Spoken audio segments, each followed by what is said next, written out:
कीर्ती बेफाम होती. महाराजांची कीर्ती बेफाम. वाल्या वाल्याला कुठला गाम, त्याला कोण घाली नेसन. दरबारी कुस्ती बेगम, बडी बेगम म्हणजे अली आदिल खानाची आई बर का. नजरेच्या तिच्या अंगार दरबार झालं गमगार. कोणी घेईना पुढाकार, साऱ्यांनीच मानले हार. इतक्यात अचानक एक सरदार उठला, बोलला हम लाएंगे शिवाजी को. आणि त्यानं विडा उचलला. त्याचं नाव अफजल खान. अरे त्याचं नाव अफजल खान. तिथं जागता जणू सैतान. खान बोलला छाती ठोकून, शिवबाला टाकतं चिरडून. कौतुक झाले दरबारचे, खान निघाला मोठ्या गुरुतर. त्याचं गोड जळ पाहिलं होतं पातळी होतं.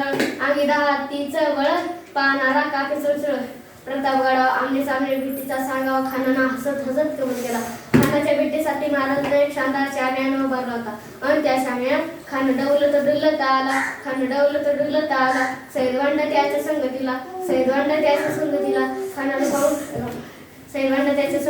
खानाला पाहून राजाला पाहून खान म्हणतो कसा, आओ शिवाजी आओ, हमारे गले लग जाओ.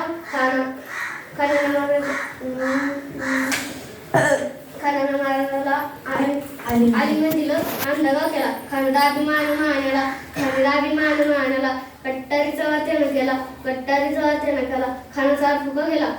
खाडी रडला. इतक्यात महाराजानं पोटामध्ये बिसवा ढकलला. वाघनख्यांचा मार केला. टरटर फाडलं पोटाला. खानाचा गेला पुतळा बाहेर आला जी.